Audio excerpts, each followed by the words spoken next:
दोस्तों, इस वीडियो को देखने के बाद आपको कभी फोकस करने में प्रॉब्लम नहीं होगी, क्योंकि Canadian author and productivity consultant Chris Bailey को आज से कुछ साल पहले फोकस करने में बहुत प्रॉब्लम हो रही थी। और वो इसलिए क्योंकि क्रिस के अकॉर्डिंग उनकी लाइफ सीरीज ऑफ स्क्रीन्स बन चुकी थी, यानी कि सुबह से लेकर रात तक क्रिस स्क्रीन्स के सामने ही रहते थे।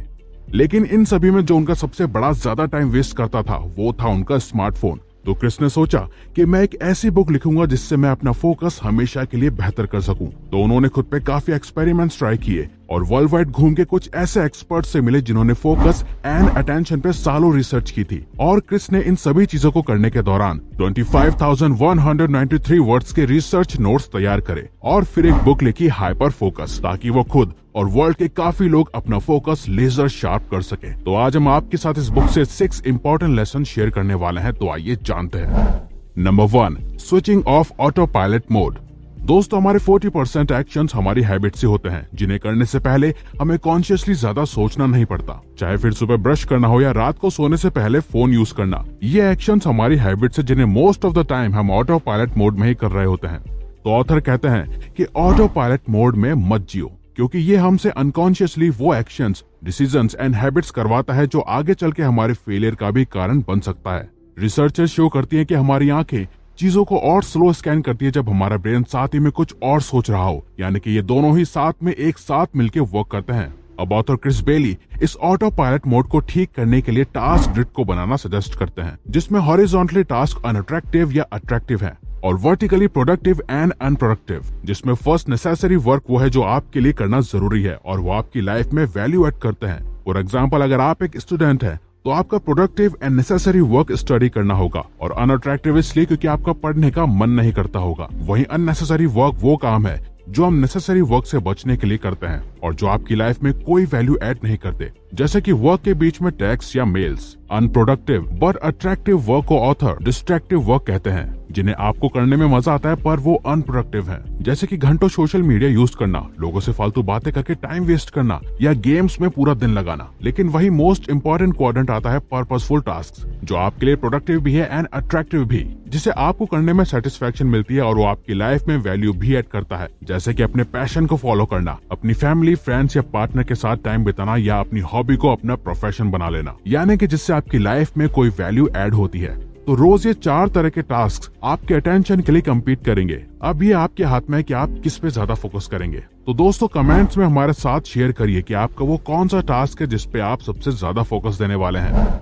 Number 2, the limits of your attention. दोस्तों, यूनिवर्सिटी ऑफ वर्जीनिया के professor of psychology Timothy Wilson के अकॉर्डिंग ह्यूमन ब्रेन अपने एनवायरनमेंट से हर second 11 million bits of information receive करता है, लेकिन उसमें से 40 बिट्स पर सेकंड ही वो प्रोसेस कर पाता है। इसका मतलब हमारे ब्रेन का भी एक लिमिटेड अटेंशनल स्पेस होता है और ये उतना ही अटेंशन एक वक्त में या पूरे दिन में दे सकता है जितना टाइम स्पेस है। टिमोथी के अकॉर्डिंग हमारी मेमोरी एक कंप्यूटर की रैम की तरह है। जितना रैम का एक्सटेंसिव यूज करोगे उतनी ही पावर भी लगेगी, यानी कि अगर हमारा अटेंशनल स्पेस ज्यादा है तो उतना ही ज्यादा हम किसी एक चीज पे एक वक्त पे फोकस कर पाएंगे अच्छी तरह।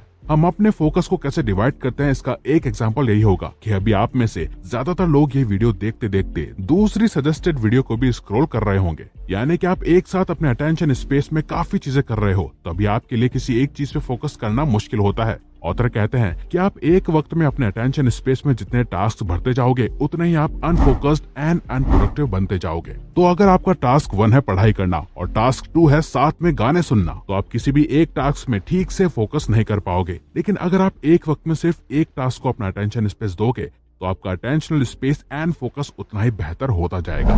Number 3, the power of hyper focus. जब बात आती है हमारे मोस्ट इंपॉर्टेंट टास्क को करने की, तो जितनी कम चीजों को आप अटेंशन देते हैं उतने ही प्रोडक्टिव आप बनते हैं। जब आप अपने थॉट्स और एक्सटर्नल एनवायरनमेंट को एक साथ अलाइन करके इंटेंशनली एक ही चीज पर डायरेक्ट करके ले आते हैं, तो आप हाइपर फोकस की स्टेट में एंटर कर जाते हैं। अब ऑथर कहते हैं कि हाइपर फोकस की 4 स्टेजेस होती हैं। पहली है एक मीनिंगफुल एंड प्रोडक्टिव काम को चूज करना जिसपे आप अटेंशन देना चाहते हैं। दूसरा है बाहरी और अंदरूनी डिस्ट्रैक्शन को खत्म करना। तीसरा है उस एक टास्क पे फुल फोकस करना, और चौथा है लगातार अपने फोकस अपने काम पे वापस लेके आना जितनी भी बार आपका फोकस इधर उधर भागे। तो हाइपर फोकस में आपको एक इम्पोर्टेंट या कॉम्प्लेक्स दिखने वाले टास्क पे अपना अटेंशन एंड अवेयरनेस बना के रखनी होती है। इसको अच्छे से फॉलो करने के लिए ऑथर 3 इंटेंशनल सेटिंग रिचुअल्स को करना सजेस्ट करते हैं।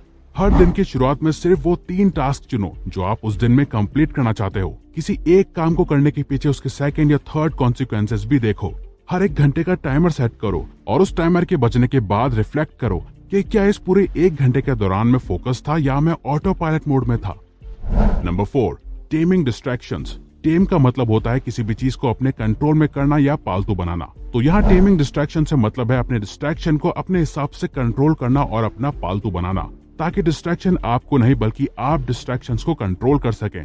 अब ऑथर के अकॉर्डिंग 4 तरह के डिस्ट्रैक्शंस होते हैं। पहला वो जो अनोइंग है और जिसपे हमारा कंट्रोल नहीं है, जैसे कि loud office colleagues, sudden meetings या बाहर से तेज आवाजें आना। दूसरा है जिसपे हमारा कंट्रोल तो नहीं है लेकिन वो हमारे लिए करना फन है, जैसे कि लंच टाइम में ऑफिस कलीग्स या फ्रेंड्स के साथ लंच करना, आपके लव्ड वंस का कॉल आना या किसी का आपके साथ मीम शेयर करना etcetera.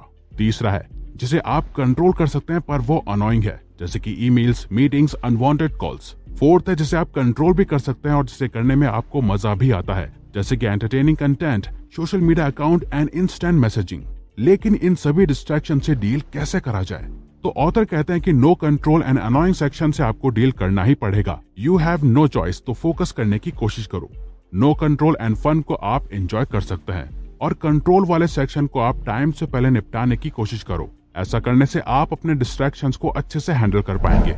Number 5, your brains hidden creative mode. Scatter focus आपके इंटेंशनल माइंड की वो पावर है जो आपके भटके हुए माइंड को एक डायरेक्शन देती है और आपके अटेंशन को आपके अंदर लेके आती है। तो जहां हाइपर फोकस का मतलब होता है किसी एक चीज पे फोकस करना, वहीं स्कैटर फोकस का मतलब है किसी भी एक चीज पे फोकस नहीं करना बल्कि अपनी सोच को क्रिएटिव एंड फ्री रखना। हाइपर फोकस पर आप एक्सटर्नल टास्क या चीजों पे फोकस करते हैं, वहीं आप स्कैटर फोकस पे अपना अटेंशन अपने अंदर यानी कि इनवर्ट करने की कोशिश करते हैं। हाइपर फोकस अटेंशन के बारे में है और स्कैटर फोकस अटेंशन ना होने के बारे में है, और दोनों ही जरूरी है। हमारा मन पास्ट एंड प्रेजेंट की सोचने से ज्यादा फ्यूचर के बारे में सोचने के लिए भटकता है। हम आमतौर पर इमीडिएट फ्यूचर के बारे में सोचते हैं। इस समय का ज्यादातर टाइम प्लानिंग में ही स्पेंड होता है। इस वजह से स्कैटर फोकस हमें इंटेलिजेंटली एंड इंटेंशनली एक्ट करने में ज्यादा सक्षम बनाता है। तो आपको स्कैटर फोकस के लिए स्कैटर फोकस की 3 स्टाइल्स की जरूरत होगी। फर्स्ट, तो आपको अपने माइंड को फ्री छोड़ना होगा और उन आइडियाज एंड थॉट्स को आपको आइडेंटिफाई करके कैप्चर करना है जो आपके माइंड में आए। सेकंड, आपको उस प्रॉब्लम को अपने दिमाग में होल्ड करना है जिसे आप सॉल्व करना चाहते हैं, और उसे सॉल्व करने के लिए आप आइडिया और सॉल्यूशंस निकालो उस प्रॉब्लम को डिफरेंट एरियाज एंड पर्सपेक्टिव से सोच के। थर्ड, आप नॉर्मली वॉक करते समय, नहाते समय या ब्रश करते समय आने वाले वैल्यूएबल आइडियाज एंड प्लान को भी कैप्चर कर सकते हैं और उनके बारे में सोच सकते हैं। इस तरह की सभी हैबिट्स आपको स्कैटर फोकस करने में मदद करती हैं। Number 6, recharging your attention. दोस्तों, जरूरत के अकॉर्डिंग अच्छी नींद लेना हमारे अटेंशनल स्पेस को 58% इंक्रीज कर सकता है, और काम के बीच में कुछ टाइम के लिए ब्रेक्स लेना भी यही सेम इफेक्ट्स दिखाता है। ऑथर कहते हैं कि अगर आप 1 घंटा नींद कम लेते हो तो आप अगले दिन की 2 घंटों की प्रोडक्टिविटी खो रहे हो। तो जितना ज्यादा हम अपनी मेंटल एनर्जी को रिचार्ज और रिफ्रेश होने के लिए टाइम देंगे, उतनी ही ज्यादा एनर्जी हमारे पास होगी हमारे मोस्ट इम्पोर्टेंट टास्क को करने के लिए। रिफ्रेशिंग ब्रेक्स के 3 कैरेक्टरिस्टिक्स हैं। आपके वर्क के बीच के ब्रेक्स ऐसे होने चाहिए जिसमें आपके ज्यादा एफर्ट्स ना लगे और वो हैबिचुअल हो और जिससे आप सच में एंजॉय करते हो और जो आपको एक और काम ना लगे। यानी कि हमारे ब्रेक्स में ऐसी चीजें होनी चाहिए जो प्लेजरेबल हो, जैसे कि एक शॉर्ट वॉक पर जाना, ऐसा कुछ पढ़ना जो आपके लिए फन हो, नॉट वर्क रिलेटेड, म्यूजिक सुनना, अपने को वर्कर एंड फ्रेंड के साथ कुछ टाइम बिताना एटसेट्रा। जितनी बार आप intense work and hyper focus करेंगे उतनी ही बार आपको अपने ब्रेन को रिचार्ज करने की जरूरत होगी। तो फोकस के साथ ही रेस्ट एंड रिचार्जिंग भी इम्पोर्टेंट है। तो अगर आपको ये वीडियो अच्छी लगी तो वीडियो को लाइक और सब्सक्राइब बटन पर क्लिक करके इस चैनल को ग्रो करने में सपोर्ट करो और बेल नोटिफिकेशन ऑन कर लीजिए ताकि आप आने वाली वीडियोस मिस ना कर पाओ। और साथ ही अगर आप चाहते हो कि हम किसी और टॉपिक या प्रॉब्लम पे वीडियो बनाएं तो प्लीज हमें कमेंट बॉक्स में बताइए। हम उस पे वीडियो बनाने की कोशिश करेंगे क्योंकि हम यहाँ आपकी हेल्प करना चाहते हैं। Thank you for watching.